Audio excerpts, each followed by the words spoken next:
โดยปฏิบัติตามแจ้งการของสหพันธ์แม่หญิงแขวงบุรีคำไซฉบับเลขที่366ทับสพคลงวันที่2มีนาคม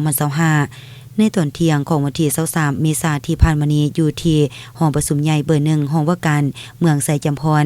ได้จัดกองประชุมถามบุคลากรเข้าในกองประชุมใหญ่ผู้แทนแม่หญิงแขวงบุรีคำไซ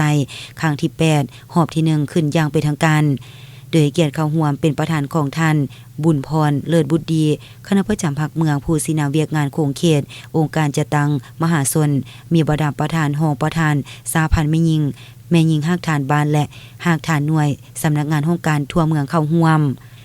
ในวาระของกองประชุมยังได้รับฟังการขึ้นผ่านมาตรฐานเงื่อนไขของบุคลากรผู้ที่จะลงสมัครในกองประชุมใหญ่ผู้แทนคณะบริหารงานสหพันธ์แม่หญิงแขวงครั้งที่8